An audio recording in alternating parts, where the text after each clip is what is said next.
ဒီဗီဒီယိုလေးမှာတော့ကျွန်တော် make ဆိုတော့အရင်အသုံးဝင်တဲ့ tip တစ်ခုကိုလုပ်ပြပေးပါမယ်။အဲ့ဒါဘာလဲဆိုတော့ကျွန်တော်ရဲ့ developer တွေအတွက်အတိကအရေးကြီးဆုံးဖြစ်တဲ့ portfolio template တစ်ခုကို Github ပေါ်မှာဘယ်လိုမျိုးကျွန်တော်တင်ရမလဲဆိုတော့ပြပြပါမယ်။အဲ့တော့ဥပမာအနေနဲ့ပြရမယ်ဆိုရင်ကျွန်တော်ရဲ့ Github profile ဝင်ကြည့်လို့ရှိရင် make ဆိုတဲ့ဒီပုံစံတွေ့ရလိမ့်မယ်။ဆိုတော့ဒီကောင်လေးကကျွန်တော်ရဲ့ဒီ organization ကဘာလဲလို့ပြီးလို့ရှိရင်ကျွန်တော် contribution ဘယ်လောက်လုပ်လဲလို့ဟုတ်ပါတော့အခုလက်ရှိမှာကျွန်တော်ဘာတွေလေ့လာနေလဲလို့ပြီးကျွန်တော်ဘယ်လို contact လုပ်လို့ရမလဲလို့ဟုတ်ပါနော်ပြီးကျွန်တော်ဘာ language တွေသုံးလဲလို့အဲ့ဒါအကုန်လုံးကျွန်တော်ရဲ့ profile မှာပြထားပေးတာပါဆိုတော့တော်တော်လေးကိုအသုံးဝင်တဲ့ပုံစံမျိုးလေးပါအဲ့ဒါမျိုးကို make sure လုပ်ချင်တယ်ဆိုလို့ရှိရင်ဒီ video ကိုအစဆုံး like ကြည့်ဖို့လိုပါလိမ့်မယ် okay ဆိုတော့စလိုက်ကြအောင်ဒီတော့ကျွန်တော်တို့ပထမဆုံးအနေနဲ့ဘာစလုပ်ကြရမလဲဆိုတော့ကျွန်တော်ရဲ့ Github account ကို login ဝင်ကြရမယ်ပြီးလို့ရှိရင်ကျွန်တော်တို့ဘာစနှိပ်ကြမလဲဆိုတော့ဒီအပေါင်း button လေးကိုသွားပြီးတော့နှိပ်ပေးလိုက်ပါပြီးရင် new repository ဆိုတော့ရွေးလိုက်ရွေးပြီးရင်ကျွန်တော်ဒီမှာလာပြီးတော့ report နာမည်ပေးရမယ်ဒီနေရာလေးကအရင်အရေးကြီးပါတယ် report နာမည်ပေးတဲ့နေရာမှာကျွန်တော်ရဲ့ဒီ user name အတိုင်းချွတ်ဆွတ်တူအောင်ပေးရပါမယ်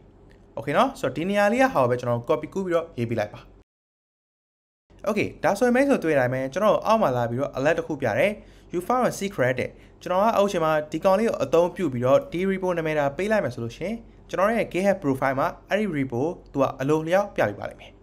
တတိယချက်တစ်ခုရှိတာကျွန်တော်တို့ make sure it is public တဲ့သဘောတရားကကျွန်တော်ရဲ့ repo public အနေနဲ့ပေးတာဖို့မမေ့ပါနဲ့တဲ့ okay ဆိုတော့ကျွန်တော်နောက်တစ်ဆင့်ဆက်ပြီးလုပ်ချင်တာဒီမှာ readme file လေးတစ်ခုတခါတည်း add လုပ်ခိုင်းလိုက်မယ်ပြီးရင်တော့ကျွန်တော် repo တစ်ခုတိစောက်ခိုင်းလိုက်မယ်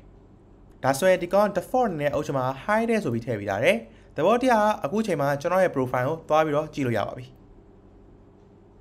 make ဆိုတွေ့လိုက်မယ်ကျွန်တော်ရဲ့ profile မှာ hide တဲ့ဆိုပြီးပေါ်လာပါတယ်ဆိုတော့ဒီကောင်အုပ်ရှင်မှာလှလားဆိုတော့မလှသေးဘူးဒီထက်ပို့ပြီးတော့ကျွန်တော် cool ဖြစ်ချင်တယ်ဆိုလို့ရှိရင်ကျွန်တော်ဝင်ပြီးတော့ပြင်လို့ရပါတယ်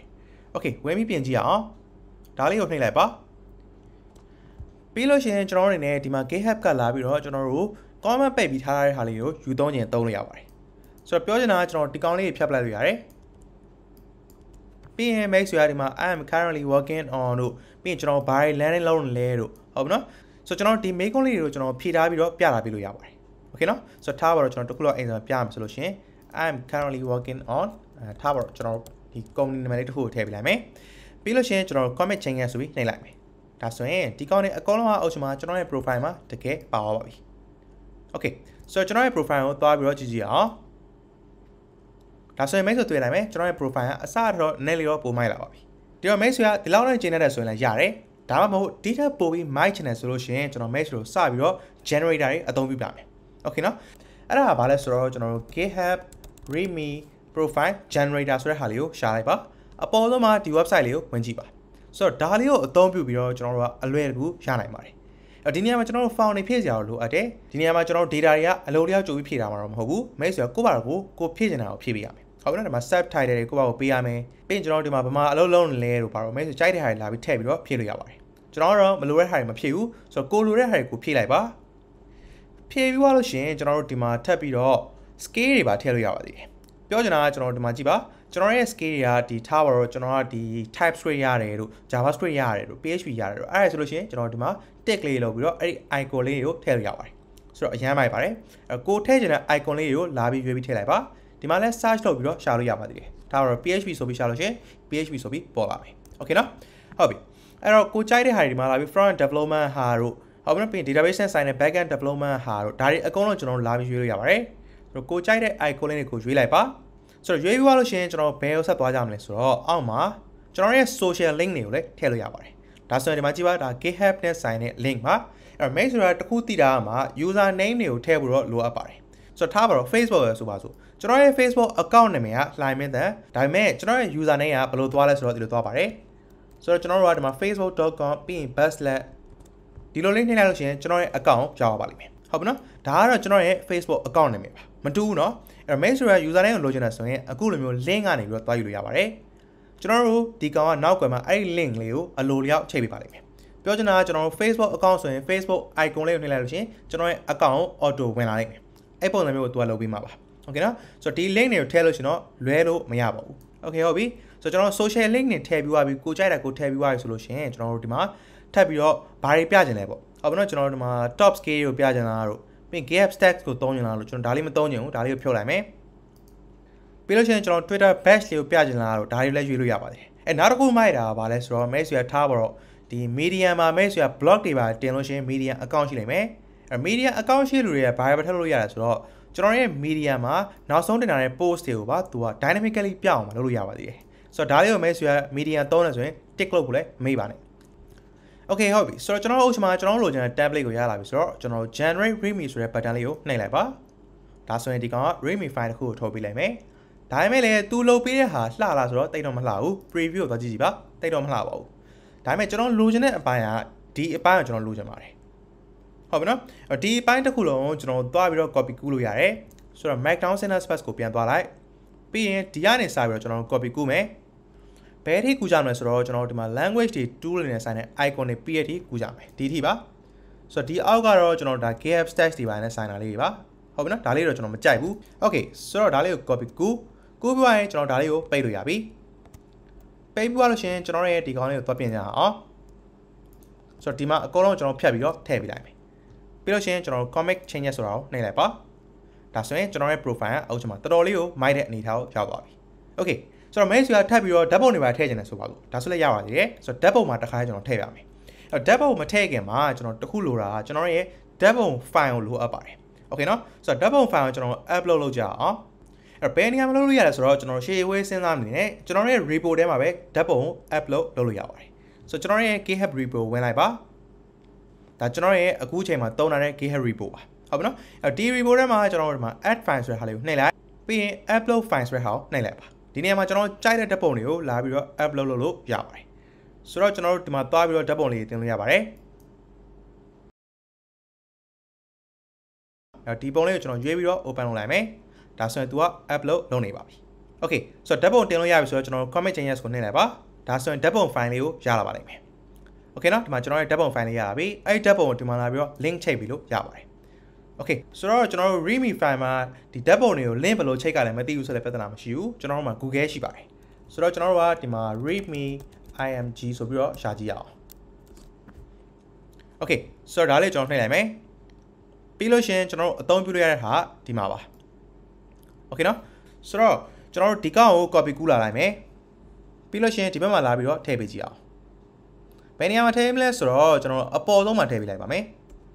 ဒီမှာပါ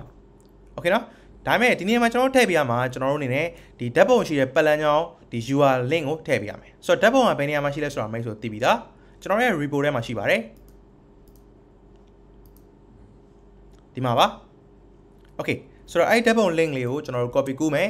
ပြီးလို့ရှင်ဒီမှာလာပြီးတော့အဲ့ဓာတ်ပုံ link လေးကိုထည့်ပေးလိုက်မယ်ဒီကောင်ကတော့ alter text ပါကျွန်တော်ရဲ့ဓာတ်ပုံမပေါ်ခင်မှာပြမယ်စာလေးပါဆိုတော့ mail ဆိုရဒီမှာကြိုက်တဲ့စာထည့်လို့ရပါတယ်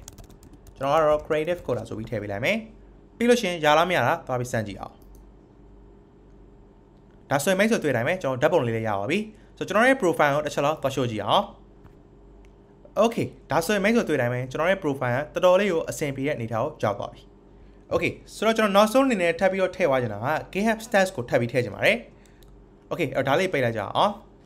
ပြီးလို့ရှိရင်ကျွန်တော် Github stats ဆိုပြီးတော့ရှာကြည့်ပါမယ်ရှာပြီးလို့ရှိရင်ကျွန်တော်ဒီမှာလာပြီးတော့ဒီအပေါ်ဆုံး repo ဝင်လိုက်ကြအောင်ပြီးလို့ရှိရင်ကျွန်တော်ဒီမှာကြိုက်တဲ့ဟာယူသုံးလို့ရပါတယ်ဒီအောက်မှာလာကြည့်ကြည့်ပါဒီပုံစံလေးပါဆိုတော့ဒီကောင်လေးကအရန် cool ဖြစ်ပါတယ်ဒါလေးကျွန်တော်ယူသုံးကြမယ် Okay အဲ့သုံးရတဲ့ပုံစံလည်းအရန်လွယ်တယ်ကျွန်တော်တို့ဒီမှာ example တစ်ခုပြလာလိုက်မယ်ဒီ pattern လေးကိုနှိပ်ပြီးတော့ကျွန်တော်တို့ copy ကူးလို့ရတယ်ဆိုတော့ဒါလေးကိုနှိပ်လိုက်နှိပ်ပြီးရင်ကျွန်တော်ရဲ့ profile ကိုပြန်လာပြီးရင် edit button ကိုပြန်နှိပ်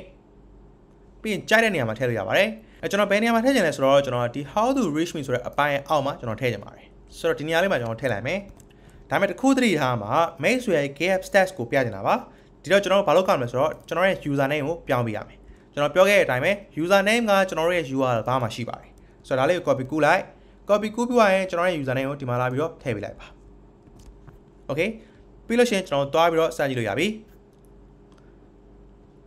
ဒီမှာကြည့်ပါကျွန်တော်အရန်မိုက်ပါတယ်အဲ့တော့ mail ဆိုရာဒီ color တွေ theme တွေကိုမကြိုက်သေးဘူးဆိုရင်ထပ်ပြောင်းလို့ရတယ်ဆိုတော့ဒီ repo ပြန်သွားလာပြီးလို့ရှိရင်ကျွန်တော်အောက်ကိုဆွဲချကြည့်ပါ theme ဆိုပြီးတော့ရှာကြည့်လိုက်ပါဒီနေရာလေးမှာပါဆိုတော့ဒါလေးကိုကျွန်တော်ပြောင်းပြီးသုံးမယ်ဒါပေမဲ့ကျွန်တော်တို့ကဒီနေရာမှာဒီ radical ဆိုတဲ့နေရာလေးမှာကျွန်တော်ကြိုက်တဲ့ theme နာမည်ကိုပြောင်းပြီးရေးလို့ရပါတယ်အဲကျွန်တော်ကြိုက်တဲ့ theme နာမည်ကဒီကောင်လေးပါ tojo night ဆိုတဲ့ကောင်လေးပါဆိုတော့ဒီကောင်လေးပါ mail ဆိုတော့ဟုတ်ပြီနော် mail ဆိုကြိုက်တဲ့ဟာကိုလာပြီးတော့ရွေးပြီးထည့်လို့ရတယ် Okay ဆိုတော့ဒါလေးကိုပိတ်လိုက်တော့မယ်ပြီးလို့ရှိရင်ကျွန်တော်သွားပြီးတော့ကျွန်တော်ရဲ့ readme file မှာ edit လုပ်ကြအောင် ကျွန်တော်အခုနထည့်ထားတဲ့ဟာတစ်ခုတော့ကျွန်တော်ပြန်ဖြတ်လိုက်မယ်ပြီးရင်ဒီမှာလာပြီးတော့ထည့်လိုက်ထည့်ပြီးရင် radical ဆိုတဲ့နေရာမှာကျွန်တော်တို့ဘာကိုရွေးမလဲဆိုတော့ tojo night ဆိုတဲ့ကောင်လေးကိုရွေးလိုက်ပါမယ်ဒါကျွန်တော်ကြိုက်တဲ့ template ပါ okay ဆိုတော့ commit changes ကိုနှိပ်ကြည့်မယ်ဒါဆိုရင်ကျွန်တော် theme ကကျွန်တော်ကြိုက်တဲ့ပုံနဲ့ပြောင်းသွားပြီဒါပေမဲ့လည်းဒီမှာကြည့်ပါကျွန်တော် user name ကိုမပြောင်းခဲ့ပါဘူးဆိုကျွန်တော်ရဲ့ user name ကိုသွားပြောင်းကြအောင်ဒီနေရာလေးမှာကျွန်တော် user name ကိုပြောင်းပေးရမယ်ဆိုတော့ဒီကနေ copy ကူးလိုက်ပြီးရင်ဒီမှာလာပြီးတော့ထည့်ပေးလိုက်ပါ okay ပြီးရင်ပြန်ပြီးတော့ comment change ဆင်းလိုက်မယ်ဒါဆိုရင်ကျွန်တော်တို့အုပ်စုမှာကျွန်တော်ရဲ့ account လေးကတကယ်အလုပ်လုပ်နေပါပြီ okay ဒီလောက်ဆိုလို့ကျွန်တော် mail ဆိုနေနဲ့ကျွန်တော်ရဲ့ readme file ကိုဘယ်လိုမျိုးအလှဆင်ရမလဲဆိုတော့သိမယ်လို့ယူဆတယ်ဆိုတော့ဒီလောက်ဆိုတော့တော်တော်လေးကိုမိုက်သွားပြီလို့ကျွန်တော်ယူဆပါတယ်ဒီတော့ mail ဆိုရဒါမှမကျင်းတတ်သေးဘူးဒီထက်ပိုပြီး မိုက်ချင်တယ်ဆိုလို့ရှိရင်ကျွန်တော်တို့အနေနဲ့ဒီ readme template တွေကိုယူသုံးလို့ရတဲ့ report တစ်ခုကိုတွေ့တာပါတယ်ဆိုတော့အဲ့ဒီ report နာမည်လေးကိုတစ်ခါကျွန်တော်ပြရမယ်